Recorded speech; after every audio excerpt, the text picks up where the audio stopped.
اگر کوئی کوشچن ہو یا کوئی بات آپ پوچھنا چاہیں تو موسٹ ویلکم. یا مزید کوئی آپ میں سے کچھ کوئی ایڈ کرنا چاہے, کوئی اور چیز بات کرنا چاہے, سب کے لیے. ذکر کو دل میں بغیر زبان کر سکتے ہیں؟ جی, 3 طرح کا ذکر ہوتا ہے.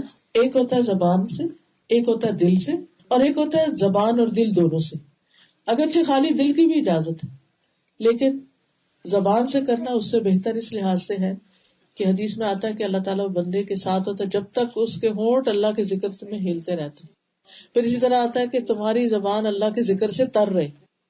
تو پھر خالی دل میں سوچنا ٹھیک ہے, اچھی بات ہے کہ اللہ کی طرف دھیان ہے آپ کا, لیکن زبان بھی بولے. جہاں دل اور زبان دونوں شریک ہوتے ہیں وہ افضل ترین ذکر ہوتا ہے. ورنہ اگر زبان بھی آپ کی بول رہی ہے, ذکر کر رہے ہیں, تو اس لیے نہیں چھوڑ دیں کہ اچھا میں پوری طرح حاضر نہیں ہوں, میں کہیں کسی کونے میں بیٹھ کے کروں گا. نہیں, کرتے رہیں, کیونکہ کبھی کبھی وہ پھر کیا ہوتا ہے, کبھی حاضر ہو جاتا, دل کبھی نہیں ہوتا, لیکن زبان تو بول رہی ہے نا. وعلیکم السلام. جیسے ہم ایک گوروں کے ملک میں ہیں اور جابس کے ٹائمنگ بڑی فکس ٹائمنگس ہوتے ہیں کہ آپ اس ٹائم پہ آپ بریک لے سکتے ہیں اور اس ٹائم پہ اپنی جاب ختم کر سکتے ہیں. اس بریک آورز جو ہمارے ہوتے ہیں وہ یوزلی 15 منٹس یا ہاف این آور کے. کیا اس کوشش 15 منٹس کے اندر وضو کرنا اور کمپلیٹ ظہر کی نماز پڑھنا اگر پاسبل نہ ہو تو کیا صرف فرض پڑھ لینے سے؟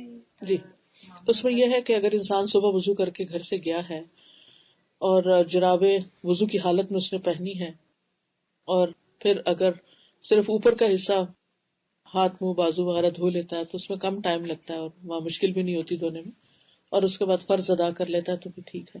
سمر میں دن لمبے ہوتے ہیں تو اس میں انسان کو زیادہ موقع مل جاتا ہے, لیکن ونٹر میں نمازیں قریب قریب ہوتی ہیں, تو نہ پڑھنے سے یہ ہے کہ کبھی انسان جمع بھی کر سکتا ہے اگر کچھ بہت ہی سخت مجبوری ہو. ورنہ یہ کہ جاب شروع کرنے سے پہلے ہی بات طے کر لینی چاہیے کہ مجھے نماز کا ٹائم چاہیے ہوگا. جی, اندر سے ہاتھ ڈال لینا چاہیے. جیسے کتنا بھی بندھا ہوا تو ذرا سا بھی آپ اندر سے ہاتھ ڈالیں گے, اور یا یہ کہ ذرا سے یہاں سے بھی اگر آپ اتنے سے بھی بالوں کو اگر آپ کر لیتے ہیں نا یہ کچھ, تب بھی مسا ہو جاتا ہے. اوپر سے کرنے کی اجازت نہیں, پگڑی پر تو ہے لیکن اسکارف وغیرہ پر نہیں.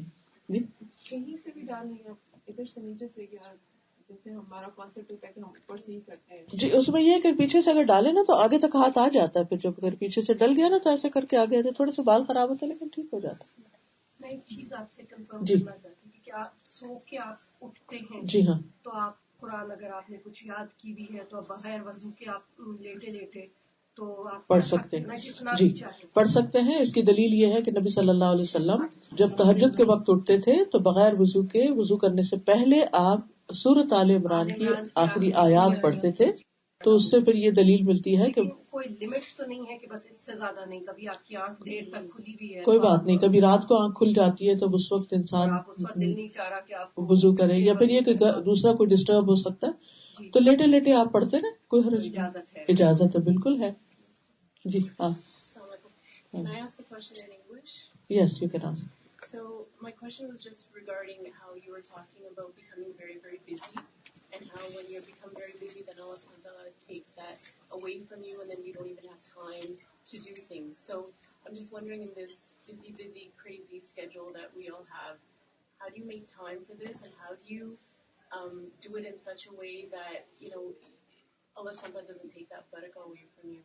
Do you know what I'm asking? Because you talked a little bit about how, you'll try and do things, but then it doesn't work because there's no barakah in it, and Allah subhanahu wa ta'ala takes that away from you. اس میں یہ ہے کہ جیسے نمازوں کے اوقات کے جو کام ہیں, اگر ان کو اس سے پہلے کر لیا جائے. مثلاً آپ کو پتہ ہے کہ صبح آپ کو بہت جلدی نکلنا ہے اور آپ کے پاس صرف اتنا ٹائم ہے کہ آپ نماز پڑھیں یا ناشتہ بنائیں یا کچھ اور کریں, تو کوشش کریں کہ جیسے رات کو سونے سے پہلے آپ اپنی ساری چیزیں اس طرح لگا کے رکھ لیں کہ آپ کو میکسیمم ٹائم پہ نماز کے لیے اچھا سا مل جائے, اور ذکر کے لیے دعائیں آپ زبانی یاد کر لیں. اگر یاد نہیں ہوتی تو ان کے آڈیوز بھی ہیں. ساتھ ساتھ آپ ناشتہ بنا رہے ہیں, کوئی کام کر رہے ہیں, تیار بھی ہو رہے ہیں, دعائیں لگی ہوئی ہیں, ساتھ ساتھ آپ دل میں پڑھتے چلے جائیں. یعنی 2 کام آپ اکٹھے بھی کر سکتے ہیں, تو چھوڑے نہیں چیزوں کو. اسی طرح شام کے وقت جیسے نماز وقت پر پڑھنی, یا اس میں بھی یہ ہے کہ ہمیشہ آپ جائزہ لیں کہ کون سا ٹائم ایسا ہے کہ جس میں میں نماز بہت جلدی اس لیے پڑھتی ہوں کہ کچھ اور کام میرے آگے ہوتے ہیں, تو ان کاموں کو میں کہیں اور کیا شفٹ کر سکتی ہوں اس وقت کے علاوہ تاکہ اللہ کا ذکر اچھے سے ہو سکے؟ جی اگر دعائیں یاد نہیں ہے زبانی تو اگر ہم اس کو آڈیو اس کی سن لیں تو جی یاد کرنی تو چاہیے، سنے بھی اس لیے تاکہ وہ یاد ہو جائے. ٹھیک ہے، تو صرف اس پہ ڈیپینڈ نہیں کرنا چاہیے کہ صرف سنتے ہی رہے ساری زندگی. اللہ یہ کہ اگر کسی کا حافظہ اتنا ہی خراب ہے کوشش کے باوجود بھی یاد نہیں کر سکا تو پھر سن کے ساتھ ساتھ پڑھ لیں. سورۃ البقرہ کے بارے میں ہے جو جی. آپ نے بتایا ہے کہ آپ سورۃ البقرہ زیادہ سے زیادہ پڑھنا چاہیے. جیسے دن میں کوئی بھی ٹائم ملتا ہے جب میں پڑھنے لگتی ہوں قرآن شریف، جیسے سورۃ البقرہ مجھے بہت اچھا الحمدللہ سمجھ آتی ہے اور میں پڑھتی ہوں اور مجھے مزہ آتا ہے پڑھنے میں. لیکن ساتھ ساتھ پتہ نہیں کیوں میرے دماغ میں آتا ہے کہ نہیں میں سورۃ یاسین بھی مجھے ضرور پڑھنی چاہیے، سورۃ الکہف بھی پڑھنی چاہیے، فلاں سورت بھی پڑھنی چاہیے. آئی ڈونٹ نو میرا دماغ پھر تھوڑا نہیں اس کی طرف چھوڑ کے پھر میں دل چاہتا ہے میں وہ بھی پڑھ لوں لیکن میں وہ نہیں کر پاتی ہوں، کنسنٹریٹ نہیں کر پاتی ہوں. میں سوچتی ہوں کہ جو بھی میرا ٹائم ہے میں کوشش کرتی ہوں زیادہ سے زیادہ پڑھوں، لیکن میرا دل یہ چاہتا ہے کہ میں ساری پڑھ لوں لیکن وہ نہیں کر پاتی، ہو نہیں پا سکتا نا. ہو نہیں پا رہا. یہ کیا میں اس کو کس طرح سے میں مینیج کروں؟ جی اس میں یہ کہ صرف جمعے کے دن آپ کو سورۃ کہف پڑھنی چاہیے، ہر روز پڑھنے کی ضرورت نہیں. ہر روز اگر آپ پڑھنا چاہتے ہیں تو اس کی پہلی 10 آیتیں یاد کر لیں کیونکہ فتنہ دجال سے حفاظت کا ذریعہ ہے. آپ دن کی کسی نماز میں وہ 10 آیتیں پڑھ لیں، زور میں پڑھ لیں، اثر میں پڑھ لیں، کسی بھی وقت پہلی 10 آیتیں زبانی پڑھ لیں. دوسرا یہ کہ سورۃ یاسین روز پڑھنے کا کہیں بھی کوئی اجر ثواب نہیں بتایا گیا. ٹھیک ہے، سورۃ البقرہ کا تو صحیح حدیث سے پتہ چلتا ہے. تو اس لیے آپ تسلی کے ساتھ سورۃ البقرہ پہ فوکس کریں. رات کو سوتے وقت سورۃ الملک پڑھ لیں، جمعے کے دن سورۃ کہف پڑھ لیں، اور اگر ہو سکے تو جمعے کی صبح کی نماز میں سورۃ السجدہ پہلی رکعت میں اور دوسری رکعت میں سورۃ الدہر پڑھ لیں. یہ نبی صلی اللہ علیہ وسلم کی سنت ہے. لیکن اگر آپ نہیں زبانی یاد تو کوئی بات نہیں، اگر آپ کر سکتے ہیں، کچھ لوگوں کا حافظہ بہت اچھا ہوتا ہے اور وقت بھی ہوتا ہے، وہ ایسی چیزیں یاد کر لیں. ورنہ ڈیلی روٹین میں آپ اگر سورۃ البقرہ کو حفظ کرنا شروع کر دیتے ہیں، ایک ایک آیت یاد کرتے ہیں، تو وہ آپ کا ایک روٹین بن جائے گا کہ آپ سورۃ البقرہ سے ان ٹچ ہیں. سورۃ البقرہ پہ کنسنٹریٹ کریں اور باقی قرآن مجید روٹین میں تھوڑا تھوڑا ہر روز پڑھ لیں. جی یعنی جیسے اگر 2 نفل پڑھ رہے ہیں تہجد میں، پہلی رکعت میں ہم نے پہلا رکوع پڑھ لیا سورۃ البقرہ کا اور دوسری رکعت میں لاسٹ کا آمن پڑھ لیں، ایسا بھی کر سکتے ہیں. ہاں جی یہ بھی اچھا ہے. میرے خیال ہے میں نے اس میں لیکچر میں جی زبانی یاد نہیں ہے تو جیسے کھول کے قرآن دیکھ جی بالکل پڑھ سکتے ہیں، دیکھ کے پڑھ سکتے ہیں، منع نہیں ہے. جی نفل میں پڑھ سکتے ہیں، آپ تہجد کے وقت دیکھ کے بھی پڑھ سکتے ہیں. جمعے کو جو ہے کس ٹائم تک پڑھنا؟ جمعے کی نماز تک پڑھنا افضل ہے اور صبح سے پڑھنی چاہیے. کچھ لوگ جمعے کی رات کو پڑھنا شروع کرتے تھے، جمعے کے دن کی پڑھنے کی چیز ہے. جاب والے لوگوں کا تھا کہ اگر ہم جمعے کو دن میں نہیں پڑھ سکتے، مغرب کے بعد ہم پڑھ سکتے ہیں یا کوشش کریں ایک دن پہلے پھر عصر کی مغرب کے بعد پڑھنی چاہیے، لیکن جمعے کی مغرب کے بعد جمعے کے دن تبدیل ہو چکا ہوتا ہے، ہفتہ شروع ہو چکا ہوتا ہے. اگر کوئی عورت قرآن حفظ کرنا چاہے تو اس بارے میں کوئی حدیث یا کوئی تاریخ میں کچھ ملتا ہے ایسا کہ اس کے بارے میں کیا حکم ہے یا افضل ہے یا اس کے بارے میں کچھ ہے؟ دین کے بہت سے احکامات ایسے ہیں اس میں کوئی ڈسکریمنیشن نہیں کی گئی مرد اور عورت کے درمیان. عورت بھی حفظ کر سکتی ہے، مرد بھی کر سکتا ہے. نبی صلی اللہ علیہ وسلم کے زمانے میں کچھ خواتین ایسی تھی کہ جن کو قرآن یاد تھا، جن میں جیسے ام برقہ تھی. نبی صلی اللہ علیہ وسلم نے ان کے لیے مؤذن کو مقرر کیا اور وہ جماعت کرواتی تھی اور اس میں پھر قرآن سناتی تھی. تو کوئی بھی خاتون عمر کے کسی بھی حصے میں، بلکہ آج کل تو بہت ٹرینڈ ہو گیا ماشاءاللہ عرب دنیا میں تو بڑی بڑی عمر کی خواتین حفظ کرنا شروع کر دیتی ہیں. ایک اسکالر ہیں احمد الاشکر کا نام شاید آپ نے سنا ہو، رائٹر بھی ہیں، 2 بھائی ہیں، بہت ہی قابل اور بہت نیک. تو ان کی والدہ 70 سال کی ان کی عمر ہو گئی اور وہ لکھنا پڑھنا نہیں جانتی تھی. بچے اتنے قابل، لیکن خود بعض اوقات خواتین بچپن میں نہیں پڑھا تو بڑے ہو کے شادی ہو گئی، پھر نہیں پڑھا. تو ان کو بس خیال آ گیا کہ میں نے قرآن پڑھنا ہے اور حفظ کرنا ہے. تو ان کے بچے نے انتظام کر دیا. کئی دنوں میں جا کر انہوں نے الف با تا سیکھی، پھر اس کے بعد انہوں نے اس کو لفظ پڑھنا سیکھا، پھر ناظرہ پڑھا، پھر 74 ایئرس کی عمر میں انہوں نے حفظ بھی کر لیا. شوق کی بات ہے نا. اب آپ دیکھیں 70 ایئرس کی عورت کا کیا کام ہوتا ہے گھر میں؟ عام طور پہ ہمارے ہاں کوئی خاص کام نہیں ہوتا سوائے انٹرفیئرنس کے. اور پھر وہ کیا ہوتی ہے انٹرفیئرنس، بچوں کو بہت ہی offend کرتی ہے اور کچھ تو ناخل پھر جا کے ان کو اولڈ ہوم میں چھوڑ دیتے ہیں. اور پھر وہ اللہ تعالیٰ محفوظ رکھے سب کو اس گناہ سے کہ وہ ماں باپ کے ساتھ ایسا سلوک کوئی کرے. لیکن ایسی مثالیں مسلمانوں کے اندر بھی مل رہی ہیں, دیکھتے ہوئے آتی ہیں. تو ایسی صورت میں سمجھتی ہوں کہ قرآن بڑھاپے کا بہترین دوست ہے, بہترین دوست. بھلے نہ یاد ہو, پڑھتے رہیں. ہم نے اس کا ایکسپیرینس کیا تھا لدھا میں, جب 2005 میں نے کورس کروایا تھا, تو اس کے بعد ہم نے ایک اور کورس کروایا روح البیان. اس کورس میں ہم نے خواتین کو 30واں پارہ یاد کروایا, اس کا حصہ تھا. اب جن لوگوں نے 30واں پارہ حفظ کر لیا تو بہت ہی ان کو ایک کانفیڈینس ملا کہ ہم تو حفظ کر سکتے ہیں. تو انہوں نے کہا کہ ہمیں 29واں بھی کرا دیا جائے, تو 29واں شروع ہو گیا. پھر وہ کورس بھی ختم ہو گیا. تو کچھ بڑی عمر کی خواتین ایسی تھی کہ جن کو بہت شوق لگا کہ ہم حفظ کر لیں, تو ہم نے ان کے لیے 8-10 خواتین کے لیے حفظ کا پروگرام شروع کر دیا. اور ماشاءاللہ وہ تقریباً میجورٹی ان کی 50+ تھی, اور انہوں نے حفظ کرنا شروع کر دیا. اور ابھی جب میں واپس آئی تو تقریباً وہ سارے لوگ جو ہیں وہ پورا کر چکے ہیں ماشاءاللہ. کرتے کرتے کرتے جی.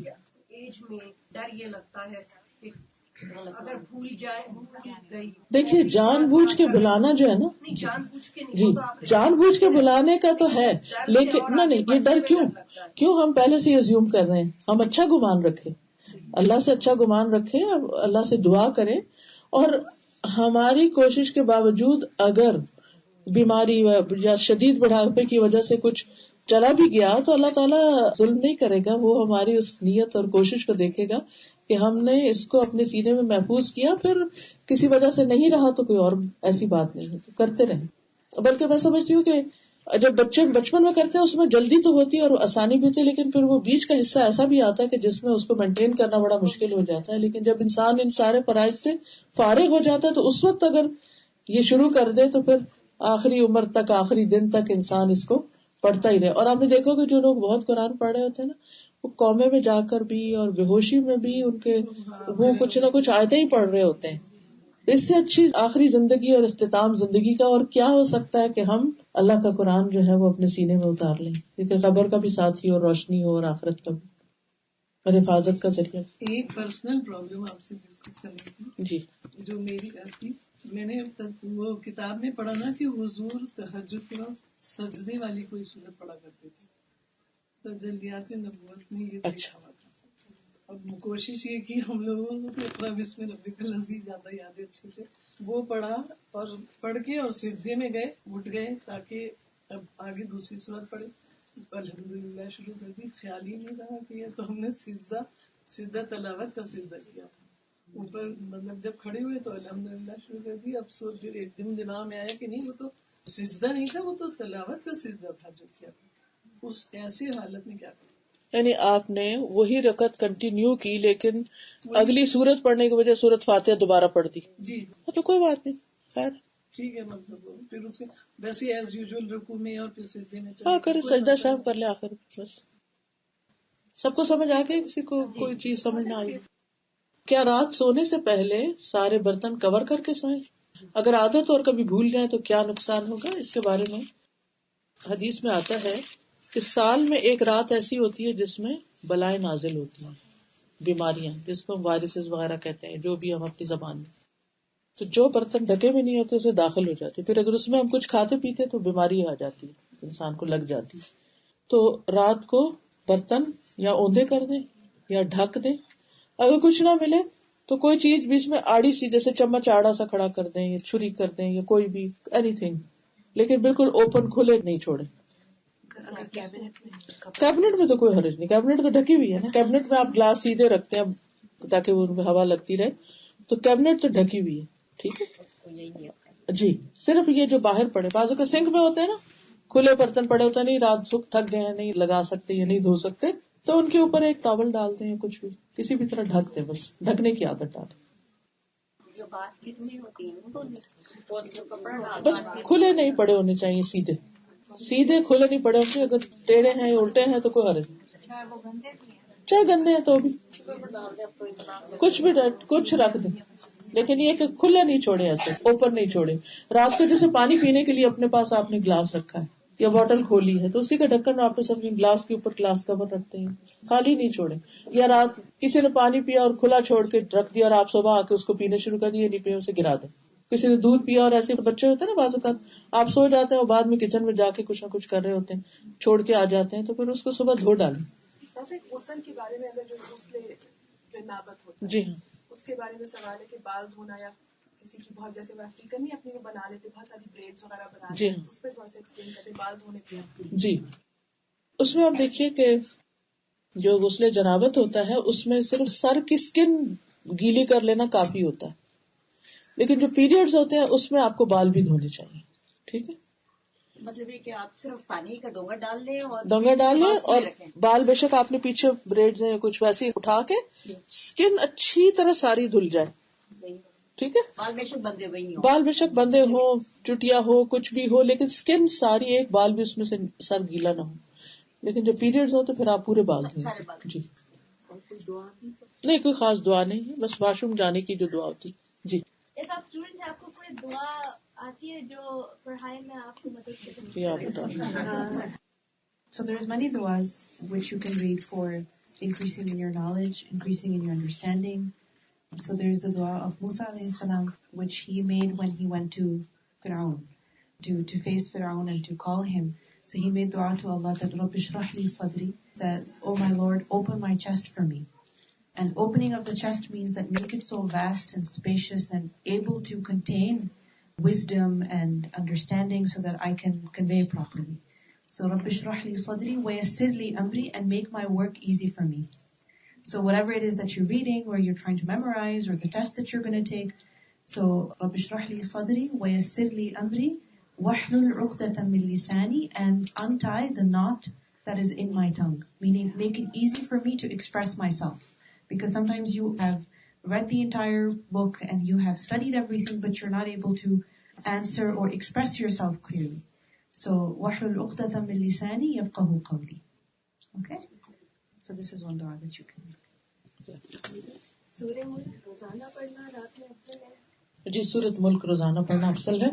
یہ جو دعا ابھی انہوں نے بتائی نا, اس میں اگر آپ کا ویسے بھی کبھی دل تنگ پڑ رہا ہو نا, ہوتا نا کبھی بچے تنگ کرتے ہیں تو دل تنگ ہوتا ہے, یا کبھی کوئی کسی انسان کی باتوں سے دل تنگ ہوتا ہے, یا صدقہ کرنے کے اوپر دل تنگ ہو رہا ہے, کسی بھی وجہ سے آپ کے اندر ایک گھٹن ہے نا, تو یہ دعا گھٹن کا علاج بھی ہے کہ اللہ میرا سینہ کھول دے, میری گھٹن دور کر دے. ٹھیک ہے, رات کو سورۃ الواقعہ پڑھنے کا بھی ہے؟ نہیں, وہ ضعیف ہے حدیث. اوکے, السلام علیکم ورحمۃ اللہ وبرکاتہ. ایک دو چھوٹی چھوٹی اناؤنسمنٹس کرنی تھی کہ ہمارے ہر روز ہفتے میں 3 دفعہ ٹیوزڈے, وینسڈے اور تھرسڈے صبح 9:45 سے 11 o'clock تک حدیث بخاری کا لیکچر ہوتا ہے. آن لائن بھی آتا ہے, فیس بک پہ بھی آتا ہے, اور ویسے بھی الہدا لائیو پہ بھی آتا ہے. تو جو لوگ گھر میں ہوتے ہیں, کام پر نہیں ہوتے, تو وہ اپنے کام کاج کے دوران لگا کر سن سکتے ہیں. تو بہت کچھ نئی باتیں سیکھنے کو ملیں گی. جمعے کے دن 10 to 11:30 ہوتا ہے فقہ القلوب, جس میں اللہ سبحانہ وتعالیٰ کی معرفت اور اس طرح کی بہت ساری چیزیں. آج کل ہم روح کے بارے میں پڑھ رہے تھے, خلق الروح, کہ اللہ نے جو روح بنائی ہے تو یہ کیا چیز ہے, اور کس کس طرح روح کے اوپر کیا اثرات ہوتے ہیں. اور پھر سیٹرڈے کو سورۃ البقرہ انگلش میں ہوتی ہے, تیمیہ کرواتی ہیں ینگ لڑکیوں کے لیے. اچھا, بچوں کے لیے سیکھنے کا اس وقت ہمارے پاس کافی ہے, اس میں بچے بھی آ رہے ہیں الحمدللہ. اور سنڈے کو صحیح بخاری ہوتی ہے.